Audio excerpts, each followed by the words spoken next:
श्रीमंत छत्रपती शिवाजी महाराज यांना मनाचा मुजरा करून आज पन्हागड पावनखिंड पायी मोहिमेच्या निमित्ताने या तीर्थक्षेत्रावरती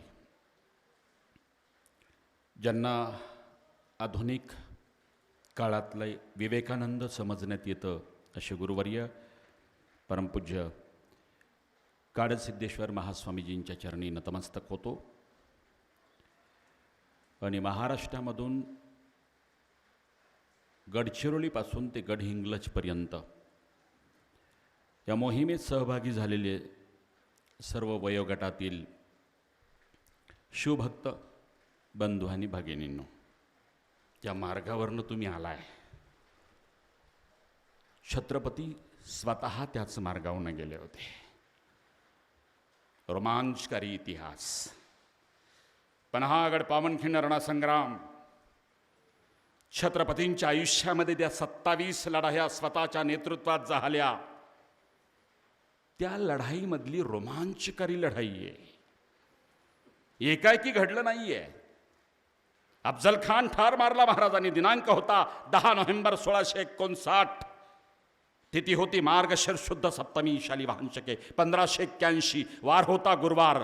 समय दुपारी 1:30 वाजता. किल्ले प्रतापगडावरती अफजल खान ठार केला. आदिलशाही सुन्न झाली. अफजल खान ठार होणार हे कुणाच्याही मनात नव्हतं. किंबहुना अफजल खान आयुष्यातली एकही लढाई हारलेला नव्हता. तो महाराष्ट्रावरती चाल करून आला. एकच तर्क होता, एक तर शिवाजी राजा मारला जाईल किंवा मुसक्या बांधून विजापुरात हजीर केला जाईल. कोणत्याही त्या काळातल्या इतिहासकारांनी सांगितलं नव्हतं की महाराजांकडनं अफजल खान ठार होईल. पण चित्र असं झालं, सुन्न झाली आदिलशाही. आणि शिवाजी राजाला ठार करण्यासाठी कोण पाठवायचा याचा विचार आदिलशाही दरबारात सुरू झाला. बडी बेगम साहेबा, छोटासा अली आदिलशाह, छोटा आहे तो नावाला गादीवर आहे. त्याच्या वतीनं आई बडी बेगम साहेबा विजापूरचं राज्य चालवते. पण शिवाजी राजाला ठार करायला जाणार कोण? कोणीही तयार होत नव्हता. पण तितक्यात एक पत्र दरबारात आलं, आपसूक आलं. ते पत्र होतं तेलंगणा प्रांतातील कर्नूलचा किल्लेदार, त्याचं नाव होतं सिद्दी जोहर. बघा योगायोग.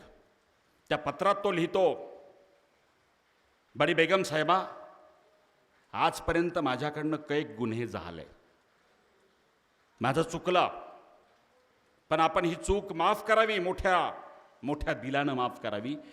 आपण जी जिम्मेदारी आमच्यावर फरमावाल ती जिम्मेदारी आम्ही पूर्ण करू. बघा, हे वाट बघत होते कुणीतरी जिम्मेदारी घ्यावी. हाक न देता ओ येणं याला म्हणतात. आदिलशाहीने हाक दिली नाही, ओ आले. मग बडी बेगम साहेबा हतबलय दाखवत नाही आहे. 2 वकील पाठवले. काशी तिमाजीराव त्याचं नाव. काशी तिमाजीराव कर्नूलला गेला. त्याला दरबारात घेऊन आला सन्मानाने. त्यामुळं काशी तिमाजीरावांचा दिनकरराव हा किताब आदिलशाहीने सन्मानार्थ दिला आणि सिद्दी जोहरला सलाबत खान नावाचा किताब दिला.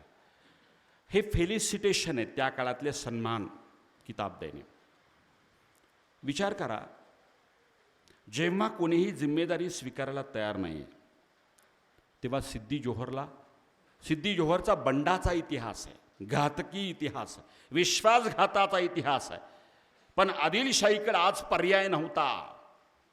अफजल खान ठार मारला होता, दुसरा कोणीही जायला तयार नव्हता. आणि म्हणून बडी बेगम साहेबांनी सिद्दी जोहरला नामजाद केलं, म्हणजे अपॉइंट केलं. निघाला. 35,000ची फौज निघाली विजापुरात. बडे बडे सरदार आहेत, हत्ती आहेत, घोडे आहेत, तोफा आहेत, खजिना आहे. महाराज कुठं आहेत? महाराज मिरजेला आहेत, सांगली जिल्ह्यात. इथं भुईकोटाला वेढा देऊ नयेत महाराज. अफजल खान ठार केल्यानंतर काही दिवसानंतरच्या घडामोडी आहेत. खरं म्हणजे अफजल खान मारला 10 नोव्हेंबर 1659ला. महाराज विश्रांती घेत बसले नाहीत. तुमच्या आमच्यासारखे एखादं मोठं टार्गेट अचीव केलं की आपण रेस्ट घेतो, सेलिब्रेशन करतो. महाराजांच्या तत्वात ते नाही. अफजल खान ठार मारल्यानंतर निर्माण झालेल्या गोंधळाचा फायदा महाराजांनी घेऊन भूभाग 150 किलोमीटरचा जिंकलाय. म्हणून छत्रपती द ग्रेट आहेत. हे असंच कुणी ग्रेट होत नाही. एवढे किल्ले आलेत मराठ्यांच्या ताब्यात. जेव्हा अफजल खान ठार मारला 10 नोव्हेंबर, दुसऱ्या दिवशी घोड्याला टाच मारली आणि मराठ्यांची घोडदौड जी सुरू झाली, नेताजी पालकराला पाठवलं विजापुरात. सरनौबात chief of the Maratha army Netaji Palkar विजापुरात. मनसुबा विजापूर ताब्यात घ्यायचा. महाराज स्वतः घोड्यावरती बसलेत आणि मराठ्यांच्या एका तुकडीसह हा भूभाग जिंकायला निघालेत. 10 नोव्हेंबरला अफजल खान ठार मारला. दुसऱ्या दिवशी महाराज रणांगणावरती आहेत आणि किल्ल्यामागून किल्ले झंझावात सुटला.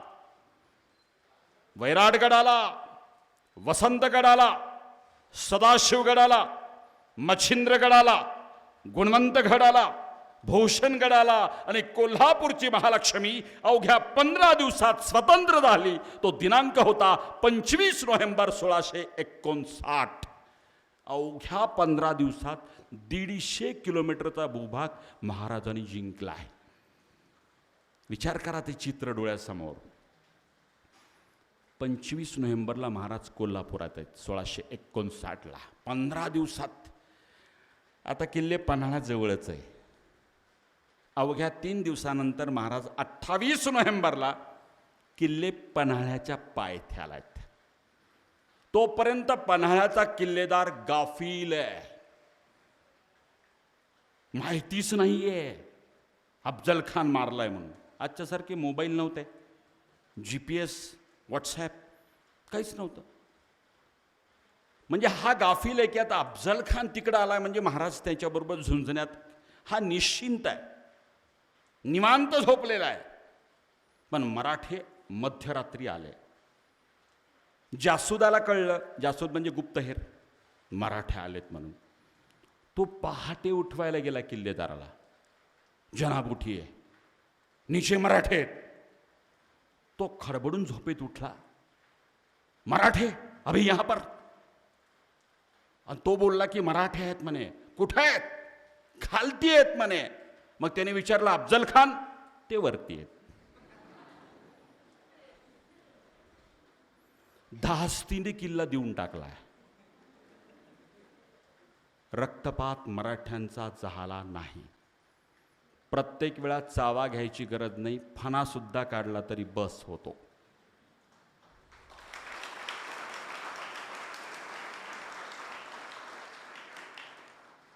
अफजल खान ठार मारला हे भांडवल लई दिवस पुरलंय महाराजाला.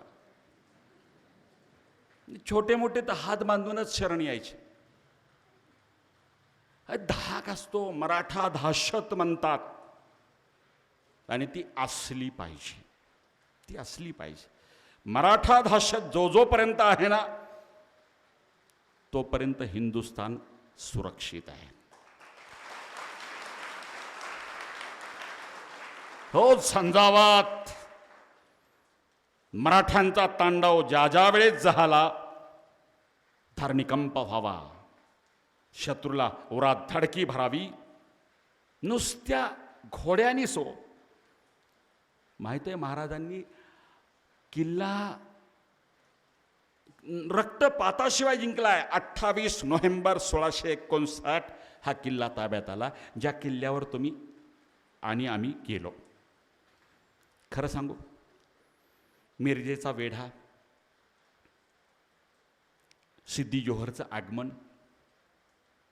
महाराजांनी काय करावं?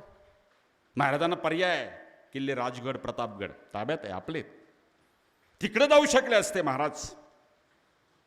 मिरजेला लढावं तर ती उघड्या मैदानावरची लढाई महाराज सहसा लढत नव्हते.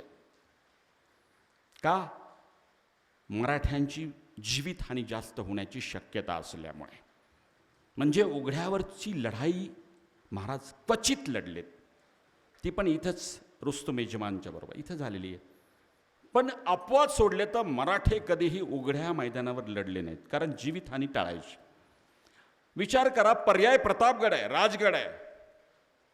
महाराजांनी विचार केला प्रतापगड राजगडावरती जावं तर 35,000ची फौज स्वराज्याच्या ऐन गर्भात येईल आणि रयतेची धूळधान करेल. 35,000 सामान्य शेतीमध्ये जातील, घोडीपाडी चरायला, हातातोंडाशी आलेला वैरण काडीचा घास निघून जाईल, त्यापेक्षा माझा जीव धोक्यात पडला तर चालेल. आणि म्हणून महाराज प्रतापगड राजगड उपलब्ध पर्याय असताना पन्हाळगडावरती आलेत. तुम्हाला सांगितलं जातं महाराज पन्हाळगडात वेड्यात अडकले बिडकले काही नाही, अडकवून घेतलंय. पार्ट ऑफ छत्रपती स्ट्रॅटेजी, अडकवून घेतलं. आता इकडं महाराज मिरजेवरनं इथं आले, तसा सिद्धी जोहरला चेव चढला. पळाले महाराज असं भासवायचे, आणि असं भासवणं फायद्याचं आहे. ते अफजल खानाला पण असंच भासवलं महाराजांनी, मी खूप घाबरलोय, तुमच्यासमोर उभं राहायची हिंमत नाही, घेतलेले किल्ले परत करायला तयार आहे, पश्चाताप होतोय वगैरे वगैरे. म्हणजे पुढच्या हल्ल्याच्या दृष्टिकोनातनंही यशस्वी माघार. कित्येक वेळा मराठ्यांची नीती राहिली.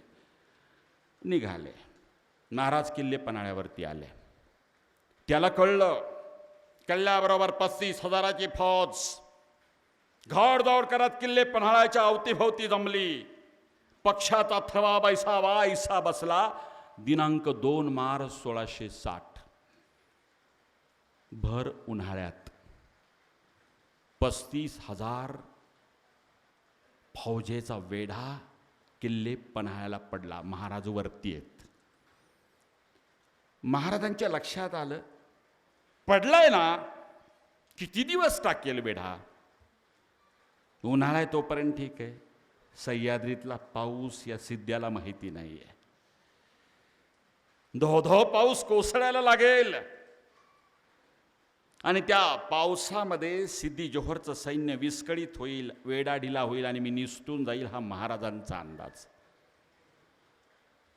तसा सिद्धी जोहरचाही अंदाज वेगळा आहे. तो विचार करतोय की शिवाजी कब तक किले पे बैठेगा. बोललाय तो, एक ना एक दिवस धनधान्य संपेल आणि शिवाजी नाक मुठीत धरून शरण येईल, हा सिद्धी जोहर बोललाय, ऑन रेकॉर्ड आहे. दोघांचा अंदाज. आता बघा, लढाईला सुरुवात झाली आहे. हातघाईची लढाई आहे, म्हणजे बाण, गोफणीतनं दगडं, ह्याला हातघाईची लढाई म्हणतात. सुरू आहे. पण किल्ले पन्हाळा उंचीवर आहे. सिद्धी जोहरने चारी बाजूनं वेढलाय. पूर्व बाजूला स्वतः सिद्धी जोहर आहे, पश्चिमेला जावई आहे सिद्धी मसूद, सिद्धी बिलावल आहे, फाजल खान आहे, म्हणजे सगळी मंडळी आहेत चारी बाजूनं. 35,000ची तिहेरी तटबंदी आहे. तिहेरी तटबंदी म्हणजे असे चेकपोस्ट असतात झिगझॅग, म्हणजे नजरेच्या टप्प्यात कुणी शत्रू पळून जाऊ नये अशा पद्धतीची तटबंदी आहे. विचार करा, तोफा डागायला प्रारंभ केला, परंतु सिद्धी जोहरच्या तोफांचे गोळे तिथपर्यंत पोहोचतच नाही आहेत. लांब पल्ल्याच्या तोफांची आवश्यकता आहे. आणि म्हणून सिद्धी जोहरनी दूत पाठविले राजापूरच्या वखारीकडं. राजापूरला इंग्रजांची वखार आहे. त्यांनी विचार केला की सिद्धी जोहर आलाय, शिवाजी आता वाचत नाही. ते व्यापारी होते. त्यांनी विचार केला की आपण तोफा देऊ. नंतर महाराजांनी कार्यक्रम केला त्यांचा ना, महाराज लक्षात ठेवायचे. पण बघा, तोफा आल्या. 2 एप्रिलला तोफा निघाल्या. कुठून? राजापुरातनं. अनुस्कऱ्याचा घाट आहे इथंच. या अनुस्कराच्या घाटा मार्गाने तोफा पन्हाळ्याच्या पूर्व बाजूला आल्या, जिथे शिवा काशीदांची समाधी आहे त्या भागात तोफा आल्या. तोफा चालवायला कोण? हेनरी रेव्हिंग्स्टन, फिलिप गिफार्ड, मिंघॅम, ऑन रेकॉर्ड नाव आहेत. They were expert in artillery. त्याला गोलंदाज म्हणतात, म्हणजे तोफांचा गोळा घुसवल्यानंतर किती अँगल दिल्यानंतर तोफ कुठे जाऊन पडेल याचा तज्ज्ञ, एक्सपर्ट ऑफ आर्टिलरी. तिघं आले. बरं, ह्यांनी गप्प बसावं ना? नाही, ह्यांनी युनियन जॅक लावला, म्हणजे इंग्रजांचा झेंडा लावला. इकडं सिद्दी जोहरचा हिरवा चांद तारा आणि इंग्रजांचा युनियन जॅक. म्हणजे छत्रपतींच्या आयुष्यातली ही पहिली लढाई आहे जी छत्रपती विरुद्ध दोन राज्य, इंग्रज आणि सिद्दी जोहर म्हणजे आदिलशाही विरुद्ध महाराज लढत आहेत. शेवटी ध्वजाची लढाई होती ती. सांगू, तोफा आल्या आणि तटबंदीवरती आदळल्या. आजही टवके निघालेले, टवके निघालेले. तुम्हाला कधी पन्हाळगड बघायचं असेल तर स्वतंत्र या, 2 दिवस अभ्यास पूर्ण बघायला लागतात. तोफांचे डाग आहेत तिथे, म्हणजे खुणा आहेत. महाराजांच्या लक्षात आलं, मुठीत वैशाने वळल्या, तोफांचा इशारा.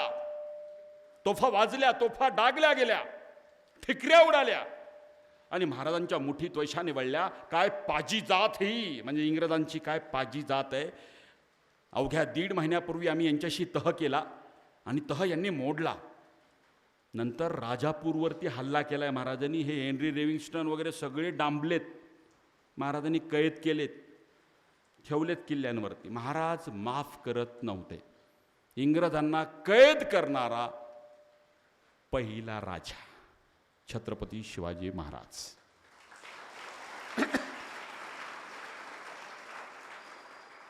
डांबलंय.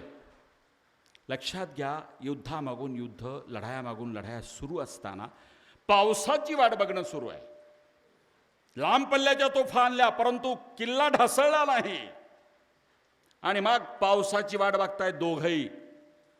जून महिना उजाडला. काळ्या कुट्ट ढगांची गर्दी किल्ले पन्हाळ्यावरती झाली. पूर्वेकडचा वारा वाहायला लागला. पावसाचं रूपांतरण मुसळधार पावसात झालं. धो पाऊस कोसळत होता. त्या काळातलं पर्जन्य बखरकरांनी वर्णन केलंय. सह्याद्रीतील पर्जन्य ऐसे की उडत्या पक्षाच्या पंखावरती शैवाल साचावे. पाखरं उडत असेल तर शेवाळा साचायचं, म्हणजे सूर्योदय व्हायचाच नाही, एवढं भयंकर पाऊस, धो पाऊस. महाराजांना अंदाज होता की या पावसामध्ये दानादान होईल, जोहरचा वेढा ढिला पडेल, पण झालंच नाही तसं. वेढा मजबूत झाला, तसुबरही हल्ला नाही. आणि मग मात्र दोघांचे डावपेच सुरू झाले वेगळ्या दिशेने. ते डावपेच असे होते, महाराजांच्या मनात तोपर्यंत सहज जाईल हा अंदाज होता, परंतु महाराजांच्या मनात पळून जाण्याचे डावपेच सुरू झाले. सिद्दी जोहरलाही वाटत होतं की किती दिवस महाराज, शिवाजी महाराज बसणार आहेत, संपेल ना धनधान्य एक दिवस. आणि तोपर्यंत महाराज वेगवेगळ्या पद्धतीनं अंदाज घेत आहेत. आता तुम्ही म्हणाल, महाराजांना सोडवायला कोणी आलंच नाही का? प्रयत्न झाले, प्रयत्न झाले. आणि पहिला प्रयत्न कोणी करावा? कोणी केला? दस्तूर खुद्द नेताजी पालकरांनी. प्रयत्न असा जबरदस्त आहे की विजापूर ताब्यात घ्यायचा, नाक दाबून तोंड उघडणं, डायरेक्ट राजधानीवर हल्ला. मराठेच साहस त्यांनीच करावं. डायरेक्ट जी घोडदौड सुरू झाली. नेताजी पालकरांच्या नेतृत्वामध्ये सांगाव जिंकला, कुरुंदवाड जिंकला, हेब्बा जिंकला, हुनवल्ली जिंकला, हुकेरी जिंकला, शहापूर जिंकलं. म्हणजे विजापूरच्या अगोदरचं शहर जिंकलं आणि विजापूर गडबडलं. विजापूरच्या लक्षात आलं की आता राजधानी जाईल. काय डावपेच होता माहिती आहे? राजधानीवरती हल्ला करायचा, इकडचा वेडाढिला करायचा आणि राजाला सोडवायचं. डावपेच जबरदस्त आहेत. आणि झालंय तसाच. विजापूरने निर्णय घेतला की सिद्धी जोहरला परत बोलू इकडं, 35,000ची कुमक तिथं बसू नये म्हणून. ची लढाई तिथंच. त्या अफजल खान ज्या जंगलातनं उतरला, पहिल्यांदा हिंदवी परिवाराने एवढं शिवभक्तांचं मोहळ घेऊन पहिल्यांदा हिंदवी परिवार उतरला महाराष्ट्राच्या इतिहासामध्ये. तिथून रडतोंडीच्या घाटातून ते गावकरी सांगत होते की एवढी माणसं रडतोंडीच्या घाटातनं कधीच आली नाहीत. ते म्हणाले की कदाचित अफजल खानाच्या नंतर एवढ्या मोठ्या संख्येने उतरलेला हिंदवी परिवार पहिला असावा.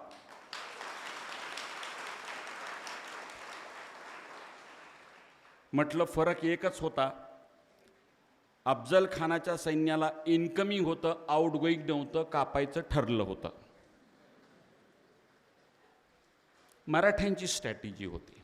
मोठा रोमांचकारी इतिहास आहे, विषयांतर करणार नाही.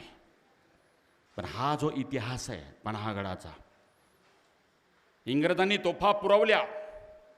हिंदुस्थानाच्या इतिहासात, महाराजांच्या इतिहासात, मराठ्यांच्या इतिहासामध्ये भगवा विरुद्ध 2 झेंडे लढत होते. युद्ध बघा. तुम्ही म्हणाल की छत्रपती शिवाजी महाराज स्वतः अडकलेत, कुणी प्रयत्न केला नाही का सोडवण्याचा? केला. विजापूरचं नाक दाबून सिद्धी जोहरला परत बोलविण्याचा पहिला संकल्प नेताजी पालकरांनी केला होता. यश मिळण्याच्या आत बातमी आली की नेताजी पालकरांच्या बरोबर जास्त सैन्य नाहीये, 5,000 आहे. आणि ज्या विजापुरातनं जवळपास ठरलं होतं की सिद्धी जोहरला परत बोलवायचं, त्या विजापुरातल्या मोठ्या सगळ्या लोकांनी निर्णय घेतला सिद्धी जोहरला तिथंच ठेवायचं आणि नव्या कुमक, नव्या दमाचं सैन्य पाठवलं आणि नेताजी पालकरांचा पराभव झाला. छत्रपतींना सोडविण्याचा पहिला प्रयत्न नेताजीचा फसला. इकडे आऊसाहेब कासावीस आहेत, आई आहे, ती राजमाता आहे, परंतु हृदय आईच आहे. लाडक्या शिवबाची भेट होऊन शेवटची भेट झाली जुलैमध्ये. तो 12 जुलै 1659. जवळपास 11 महिने झाले. शिवबा भेटला नाही. वात्सल्य उफाळून आलं.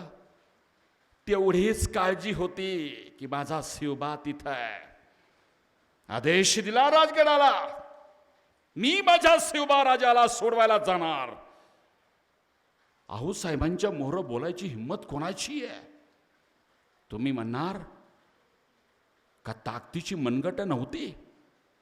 अरे ताकदीची मनगट ठाई ठाई युद्धामध्ये गुंतली होती. नेताजी पालकर विजापुरापर्यंत घौडदौड करत, वेगवेगळे मराठे सरदार वेगवेगळ्या मुलखामध्ये युद्ध राष्ट्ररक्षणासाठी अडकले होते. दस्तूर खुद्द आऊसाहेबांनी निर्णय घेतला, मी माझ्या शिवबाला सोडवायला जाणार. चित्र डोळ्यासमोर उभा करा. नवचंडिकेच्या दुर्गावताराच्या रूपात जिजाऊ पहिल्यांदा रायगड अनुभवत होती आणि रायगड जिजाऊला अनुभवत होता. सैन्य तयार झालं. 9 वारीमधली ती रणरागिणी घोड्यावरती बसणार, तलवार कंबरेला खोवून. चित्र डोळ्यासमोर उभा करा. कशी बशी सरदारांनी हिंमत केली, पंतांनी हिंमत केली. आऊसाहेब एवढ्या अपुऱ्या फौजेनेशी वेढा फोडू धजू पाहणं म्हणजे काय? प्रश्न मध्येच थांबवत आऊंच बनेदारपणे उत्तर, काय होईल? आम्ही खर्ची पडू ना. आज स्वराज्याला शिवबाची गरज आहे, प्रसंगी मी खर्ची पडले तर चालेल. अरे आई अशी असावी. रणरागिणी प्रसंगी पुत्राला सोडवायला तलवार कंबरेला खोन निघालेली ती वीरांगणा आऊ निघाली आहे. तितक्यात नेताजी पालकरांचं आगमन किल्ले राजगडावरती झालंय. थकलं भागलं सैन्य नेताजी पालकरांचं. एक प्रयत्न अपयशी ठरलेला. पण जेव्हा कळलं की आऊसाहेब सोडवायला चालल्यात, पाय धरले आऊसाहेबांची. थकला भागला नेताजी पालकर आहे, आऊसाहेब तलवारीची आण आहे. अरे राजाची आई सोडवायला जावी आणि सरदार तसेच बसावे. महाराज काय म्हणतील, आई भवानी काय म्हणेल. पाय धरले आऊसाहेब, तलवारीची आण आहे, राजासनी सोडविल्या बगीर येणार नाही. पुन्हा थकला भागलेला नेताजी सिद्धी हिलाल, सिद्धी वाहवा आणि सगळं सैन्य निघालं. इकडं आलं महाराजांना सोडवायला. महाराज वरतून बघतायत मराठ्यांच्या घोडदौड सुरू आहे, सैन्य सोडवायला येते. जासूद बातमी आणतायत, बातमी दोघीकडे चालू आहे, इकडच्या बातम्या तिकडं, तिकडच्या बातम्या इकडं. दोन्हीचं सिग्नल सिस्टम म्हणजे जासूद गुप्तहेर दोघांचे दोन्ही बाजून असतात. नेताजी पालकर निघाल्याची वर्दी महाराजांना ती एक आशा होती, आपण सुटल्या जाऊ. आणि बघा काय व्हावं, थकलं भागलं सैन्य. सिद्धी जोहरला जेव्हा कळलं की नेताजी पालकर येतोय, त्याच्या डाव लक्षात आला मराठ्यांचा, की विजापूरवरती हल्ला करायचा प्रयत्न केला, अपयशी ठरला. दुसरा डाव वेढ्यावरती हल्ला करून, वेढा ढिला करून महाराजाला सोडविण्याचा डाव त्याच्या लक्षात आला. त्यांनी राखीव कुमक पाठविली. राखीव कुमक म्हणजे रिझर्व्ह फोर्स. वेढा तसाच ठेवला आणि नव्या दमाची राखीव फौज सिद्धी जोहरची लढत होती ती या नेताजी पालकरांच्या थकल्या भागल्या सैन्याशी. लढाईला प्रारंभ झाला. दोन्ही बाजूनं समशेरी चालल्या, दोन्ही बाजूनं माणसं कटले फडले. पण बघता बघता ही युद्धाची धुमाचक्री चालू असताना मराठ्यांचा सेनानी सिद्धी वाहवा हा नेताजी पालकरांच्या बाजूने आहे, सिद्धी हिलाल नेताजी पालकरांच्या बाजूने आहे. आणि या युद्धामध्ये लढता लढता सिद्धी हिलालचा पुत्र सिद्धी वाह सिद्धी जोहरच्या सैन्याने खेचत नेला, डोळ्यामोहर नेला. सिद्धी हिलाल पोरग ओढत नेलेलं बघितल्यानंतर बापाची समशेर चालायला लागली. ही समशेर छत्रपतींसाठी चालत होती, हिंदवी स्वराज्यासाठी चालत होती. असेल जातीनं तो, धर्माने तो मुसलमान, पण तो हिंदवी स्वराज्याच्या वतीनं छत्रपतींसाठी लढत होता सिद्धी हिलाल. आणि या लढाईमध्ये सिद्धी वाह त्याच्या डोळ्यासमोर मारला गेला. छत्रपतींना सोडविण्यासाठी बलिदान पावलेला सिद्धी वाह हा पहिला मुसलमान आहे. दुर्दैवानं अपयश आलं आणि थकल्या भागल्या सैन्याला परत जावं लागलं. शिवाजी महाराजाला सोडविण्याचा दुसरा प्रयत्न सुद्धा फसला. मग मात्र महाराजांच्या मनामध्ये विचार सुरू झाला की आता पळून वेगळ्या डावपेचानं जायचं. आणि एक दिवस महाराजांनी वकील पाठवला, गंगाधर पंत, त्र्यंबक पंत, 2 जासूद पाठवले. तो दिनांक होता 12 जुलै 1660. भर पावसाळ्यातला तो दिवस. दिनांक 12 जुलैला 4.25 महिन्यानंतर किल्ले पन्हाळ्याचा पूर्व दरवाजा उघडला. जिथून आपण प्रवेश केला तिथे पूर्व दरवाजा होता, इंग्रजांनी तो तोडला. इंग्रजांनी बहुतांश किल्ले आपले नष्ट केले, कारण ते आपले प्रेरणास्थान होते. आणि प्रेरणास्थान नष्ट केले तर खऱ्या अर्थानं इतिहास संपतो याची जाण इंग्रजांना होते. इंग्रजांनी तो दरवाजा तोफा लावून तोडला. जिथून आपण प्रवेश केला, जिथून वीर शिवा काशीदांच्या पुतळ्याला नतमस्तक झालो, जिथून खाली गेलो आणि शिवा काशीदांच्या समाधीसमोर नतमस्तक झालो, तिथे तो दरवाजा होता, पूर्व दरवाजा. तो पहिल्यांदा उघडला 4.25 महिन्यानंतर. 2 मार्च 1660ला वेढा पडला आणि 12 जुलै 1660ला पहिल्यांदा दरवाजा उघडला. आणि 2 झेंडे फडकवत पांढरे निशाण. पांढरं निशाण म्हणजे शरण येणे. पांढरं निशाण फडकवत 4 माणसं येताना दिसली. ती माणसं 2 गुप्तहेर आणि 2 वकील. ही जशी 4 माणसं येताना दिसली, सिद्धी जोहरच्या सैन्याला आनंद झाला. सिद्धी जोहरपर्यंत वर्दी गेली, शिवाजी शरण येतोय. तो मोठमोठ्याने हसत बाहेर आला छावणीच्या. 4 महिन्यापूर्वी हेच तर विचार केला होता, एक ना एक दिवस धनधान्य संपेल, नाक मुठीत धरून शिवाजी शरण येईल. हा जोहरचा अंदाज 4.25 महिन्यानंतर खरा होत होता. तो हसायला लागला. दुसऱ्या दिवशी म्हणजे 13 जुलै 1660 महाराज शरण येणार असं वकिलांनी सांगितलं. बघता बघता 2 गुप्तहेर त्यांच्या सैनिकात शिरले. एका दगडाने 2 पक्षी मारणं म्हणतात. त्यांनी काय केलं? त्यांनी असं सांगितलं की सिद्दी जोहर आणि शिवाजी राजे एकत्र येत आहेत. संगनमत होत आहे सिद्दी जोहर आणि शिवाजी राजांचं आदिलशाही विरोधात. एका दगडात 2 पक्षी. आणि याचा विश्वासघाताचा इतिहास बघता बघता विजापूरपर्यंत बातमी गेली आणि नंतर याच सरदाराला त्यांच्याच आदिलशहांनी विष देऊन ठार केलं. नंतरचा इतिहास माहिती असला पाहिजे. महाराज असे डावपेच करायचे. 2 गुप्तहेर शिरलेत. त्यांनी सांगितलं की उद्या शिवाजीराजा शरण येणार. जे व्हायचं ते व्हावं. महाराज शरण येणारच नव्हते. फक्त वेढा ढिला पाडायचा होता. महाराजाला यश आलं. 4-4.25 महिने ऊन वारा पावसातनं थकलेलं सैन्य बायका पोरात विजापूरला जायला मिळणार म्हणून आनंदित झालं की ही रात्र शेवटची. त्यांना काय माहिती आहे आमच्या मनात काय होतं. दुसरा दिवस उजाडणार नव्हताच. 12 जुलैला त्यांना गाफील केलं. उद्या 13 जुलै 1660ला राज शरण येणार म्हणून यांनी सांगितलं. वेढा ढिला झाला. आणि मराठ्यांच्या गुप्तहेरांनी पळून कुठं जायचं सेफ्टी पॅसेज तो सुद्धा ठेवलेलं होतं की महाराजांना कुठल्या वाटेने न्यायचं. इंग्लिश शब्द वापरतो मी, सेफ्टी पॅसेज. पटकन कळतं आम्हाला. उगीच उडून ताणून मराठी आणून तुम्हाला कळणार नाही. हुडकून ठेवलं. बघा 12 जुलै आषाढ शुद्ध पौर्णिमा. चंद्र पूर्ण पाहिजे. नाही, चंद्राचाही आशीर्वाद महाराजाला. जणू अमावस्या, असा धोधो पाऊस, खळाकोट्ट अंधार. चंद्र उगवलाच नाही. आणि 7:30चा सुमार सूर्यास्तानंतर अर्धप्रहरी म्हणजे 7:30ला महाराजांनी बैठक घेतली. तो कदाचित तुम्ही किल्ल्यावरचे तो भाग बघितला असेल. जिथं बैठक झाली त्या इमारतीचं नाव आहे सज्जा कोठी उर्फ सदर ए महल. आजही ती इमारत आहे किल्ले पन्हाळ्यावरती. तिथं मशालीच्या प्रकाशात महाराजांनी बैठक आयोजित केली. मसलत असं नाव आहे, मसलत. आणि मसलतीत निवडक सरदार आहेत, विश्वासू, की कसं पळून जायचं. Strategy, planning.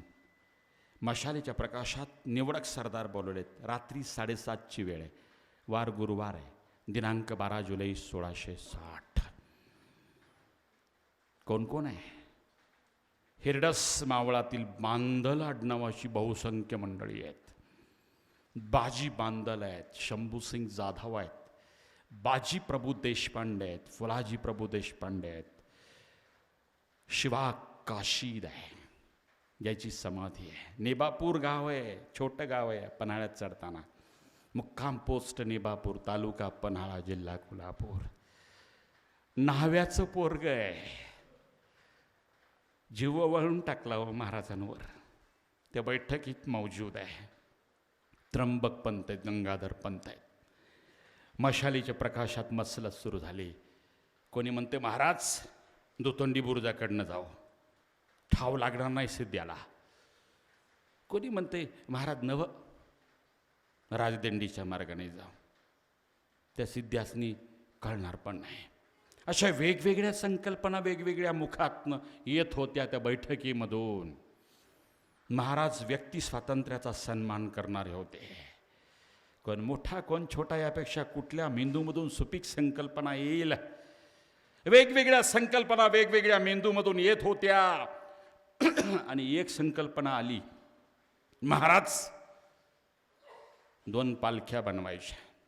महाराज एका पालखीत तुम्ही बसावा आणि दुसऱ्या पालखीत सोंगातला शिवाजी बसल.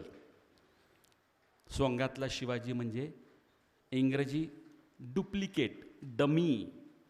मुद्दाम इंग्लिश शब्द वापरतो, मला तुमच्याशी कनेक्ट व्हायचं आहे.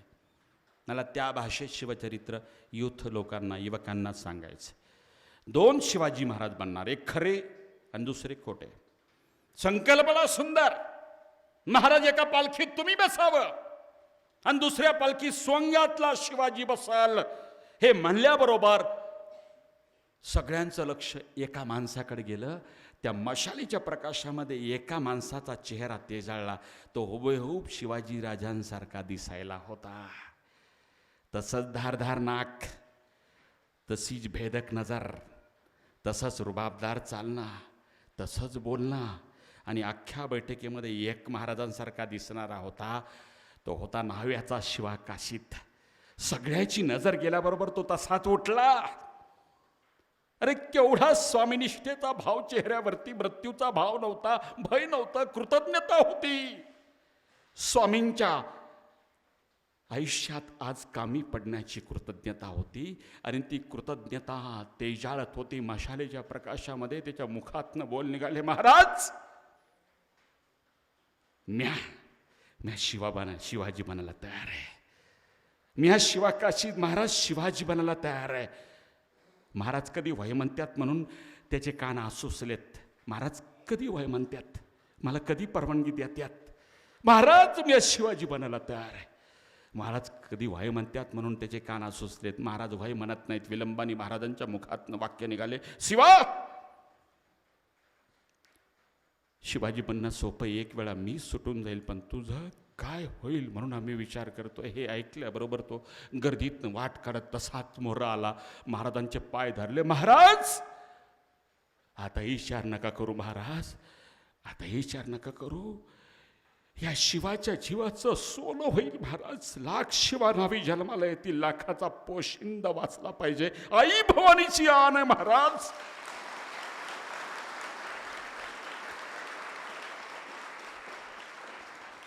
पाय धरलेले सोडायला तो तयार नाही. आई भवानीची आण म्हटल्यानंतर महाराजांचा नाईलाज झाला. भवानीचीच आण घातली, कैवरून आलं. काय माणसं आहेत, यमराजाकडे जात असताना सुद्धा रांगा लावायची हो. नाईलाजाने महाराजांनी होकार दिला मानेने. केवढा विलक्षण आनंद त्या शिवाला झाला.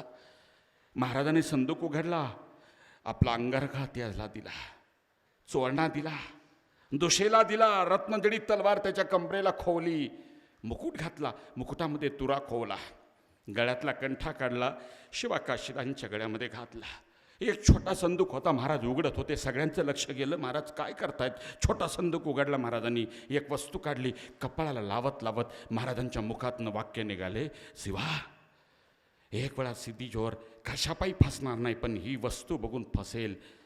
शिवा याला कमीपणा येऊ दे नको. आई भवानीचा प्रसाद आहे, भोसल्याचं लेण आहे. देवीच्या भक्ताची कोणती होती कवड्याची बाळ घातली आणि महाराज सरकन मागं सरले. बघतो तर काय, स्वतःचं प्रतिबिंब आरशात बघतो की काय, ऐसा आभास महाराजांनी झाला. कडकडून मिठी मारली. प्रति शिवाजी हुबेहूब दिसत होता. महाराजांच्या मुखातनं शब्द फुटले नाही, हुंदका मात्र फुटला. गळागळा डोळ्यातनं हसवं व्हायला लागली. शिवा काशीदांचं आलिंगन दिलेलं होतं, त्याच्या लक्षात आलं की आपला खांदा भिजतोय. महाराजांच्या नेत्रातनं आसवांची धार वाहिली. त्या मिठीतून, त्या आलिंगनामधून कशीबशी सुटका करून घेत असताना शिवाचे बोल होते, महाराज माणसं मेल्यानंतर रडणारी बघितली, पण जितेपणी माझ्यासारख्या सामान्य माणसासाठी महाराज तुमच्या डोळ्यात पाणी यावं महाराज. या एका एका टिपासाठी मी मरणपत करील महाराज, मी मरणपत करेल. ही माणसं होती हो, मरणार याची शंका नाही, खात्री होती हो. तास 2 तास आपलं आयुष्य उरले फक्त. माहिती आहे तरीही महाराजांचा पेहराव धारण करून पालखीत बसावं, स्वराज्य जगलं पाहिजे. विचार करा, बायका पोरा सगळ्यांचा चेहरा नसेल आठवला, पण मी गेलो तर चालेल, महाराज वाचले पाहिजेत. पालखीत बसलाव. 2 पालख्या निघाल्या. पालख्या उचलणाऱ्या भोयाला माहीत नाही कोणते शिवाजी महाराज खरेत आणि कोणते स्वंगातले आहेत. एवढी गोपनीय डावपेचाचा भाग. ज्या मार्गातनं आपण तिथून निघालो तोच मार्ग, तो राजदिंडीचा मार्ग. 2 पालख्या निघाल्या. एका पालखीच्या बरोबर बाजीप्रभू देशपांडे, बाजी बांधायला आहेत. निवडक 300 मावळे पालखी झपाझप घेऊन निघालेत. गुप्तहेर मोहरमोहर जात आहेत. नागासारखी मुंडकं काढतायत, परत खाली जात आहेत. कारण कधी सरकन बाण येईल आणि सटकन गोळी लागेल, कधी कोण गणी मानगूट पकडेल याचा भरोसा नाही. धो पाऊस चालू आहे. रात किड्याची किर्र आहे. वाघांचा आवाज आहे. डरकाळ्या येत आहेत. गुहेतले वाघ त्या धो पावसानी बिथरलेत.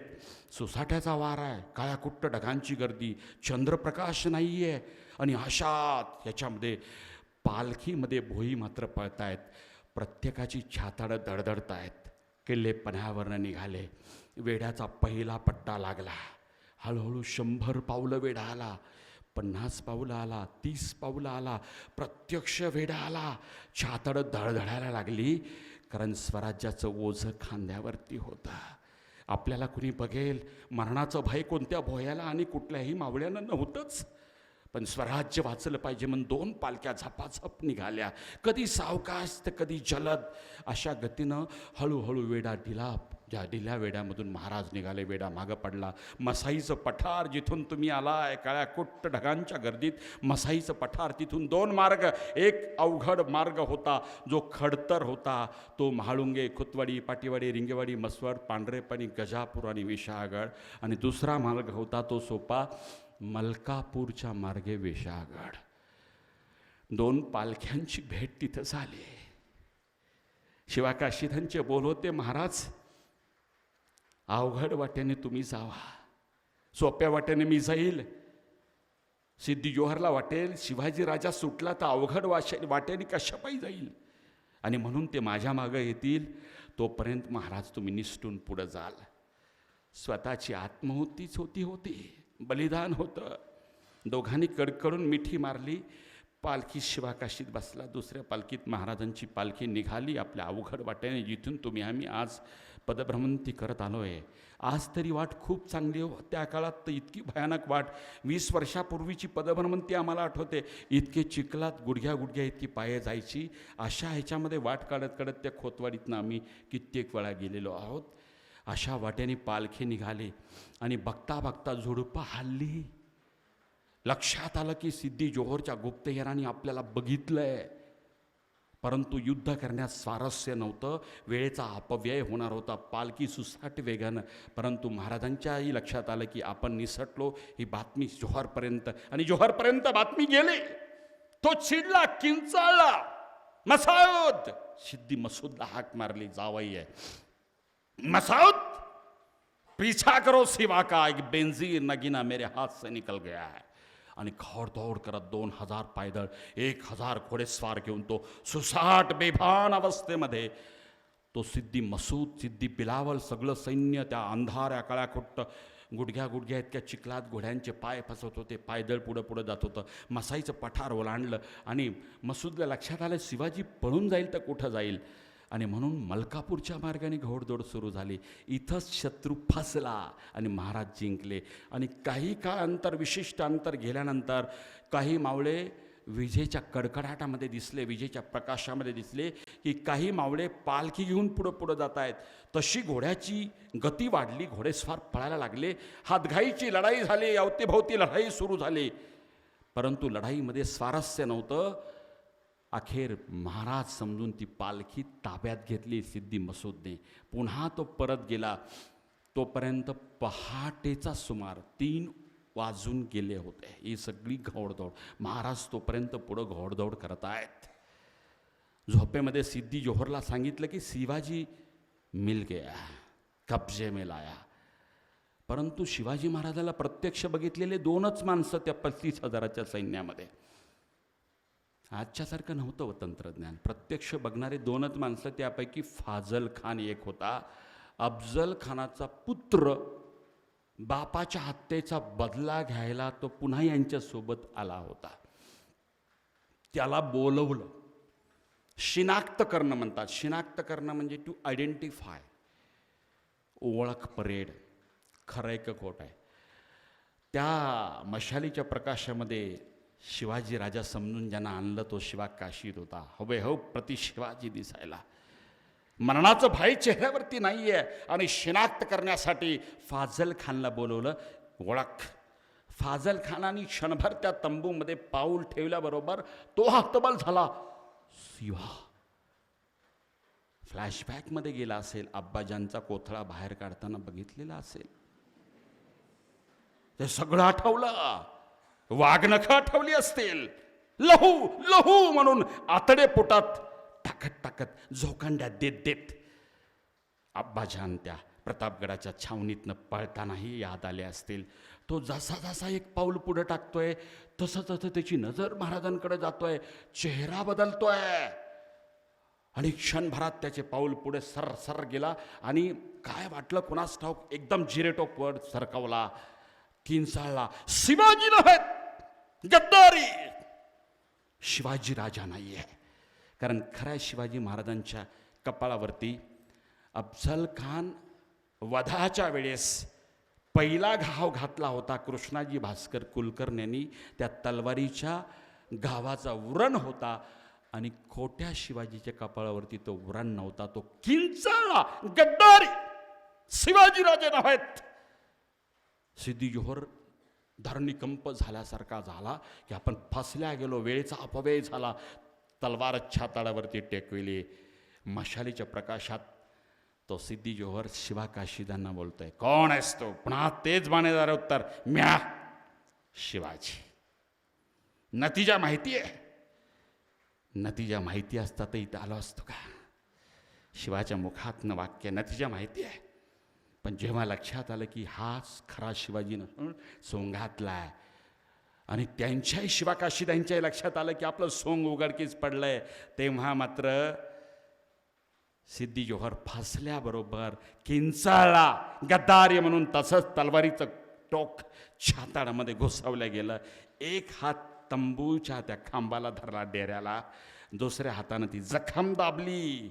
वेदनेची लकीर शिवा काशीदाच्या चेहऱ्यावरती उमटली. डाव्या हाताला तो तंबूचा खांब पकडत उजव्या हाताने जखम दाबण्याचा प्रयत्न करत तो खाली खाली कोसळतोय. आणि त्याही अवस्थेत शिवा काशीदाचे बोले, सोंगातला शिवाजी झाला म्हणून काय झालं? तो पाठ दाखवील भाई महाराज, मुजरा राज मुजरा. पाठ न दाखविणारा, मृत्यूच्या क्षणाला सुद्धा पाठ न दाखविणारा सोंगातला शिवाजी आज तुमच्या आमच्या मुखामध्ये अजरामर आहे. ते बलिदान. इकडं चौथाळलेला शत्रू मात्र पाठलाग करत निघाला. ज्या मार्गानं आज तुम्ही गेलाय, महाळुंगे, मसाईचं पठार, खोतवाडी, पाटेवाडी, रिंगेवाडी, माळेवाडी, मसवड, धनगरवाडा, पांढरपानी, गजापूरची खिंड आणि विशाळगड, त्याच मार्गानं निघाला. चौताळलेला शत्रू नव्या दमाची कुमाक घेऊन निघाला. पहाटेच्या सुमाराला पांढरं होत असताना पांढरे पाणीला महाराजांचे गुप्तहेर आले. महाराज, शत्रू काही अंतरावरती आहे महाराज. आणि त्यावेळेस मात्र बाजी प्रभू देशपांडे, बाजी पांदल, फुलाजी प्रभू देशपांडे, शंभूसिंग जाधव आणि सगळे अस्वस्थ आहेत. एक कदाचित चौथाळलेला शत्रू महाराजांवरती घाव घालेल आणि स्वराज्याचं काय होईल. आणि म्हणून बाजी प्रभू देशपांडेंच्या मुखातनं वाक्य आहेत. बाजी प्रभू त्या पावनखिंडीच्या अगोदर गजापुराच्या पांढरपाणी आणि गजापूरच्या तिथे मध्ये बाजी बोलतोय, महाराज, महाराज तुम्ही पुढे जा महाराज, 2 प्रहर पावे तो हा बाजी खिंड रोखून धरेल. महाराज परवानगी देत नाहीत. शेवटी बाजी आण घालतोय. नाईलाजानं कडकडून मिठी मारली. बाजीच्या मुखातनं वाक्य होते की 2 प्रहर पावे तो गनिमास खिंड चढू देणार नाही. विशाळगडी पोहोचल्यानंतर तोफांच्या इशारती करणे. काय माणसं आहे तो ही. बाजी प्रभू देशपांडे, हिरडास मावळातील बांदल, बहुत मर्द, कटाक्ष कजागदार, चांद्रसेनीय कायस्थ प्रभू, भार्गव गोत्री, एका हातामध्ये तुळशी पत्र आणि दुसऱ्या हातामध्ये निखारा घेऊन जणू राजाला म्हणत असेल, बोल राजा, घरावरती काय ठेवू, तुळशी पत्र की निखारा? काय माणसं झाली. शब्द दिला. महाराजांनी पुढं घोडदौड करायला प्रारंभ केला. बाजी आणि निवडक मावळे त्या गर्द झाडीमध्ये उंचीवरचा फायदा घेऊन बसलेत. तितक्यात सिद्धी मसौदच्या फौजा खवडधोड करत आल्या. मराठ्यांनी गोफणीच्या दगडांचा मारा सुरू केला. दगडं येत होती, माणसं दिसत नव्हती. एक प्रहर पावे तो 3 तासपर्यंत ही लढाई सुरू झाली. तोपर्यंत महाराज त्या पावसामध्ये घोडदौड करत विशाळगडाच्या तिकडे. तिथं जाईपर्यंत सायंकाळचे 4 वाजलेत. तिथं गेल्यानंतर महाराजाला कळलं की विशाळगड आपल्या ताब्यात आहे.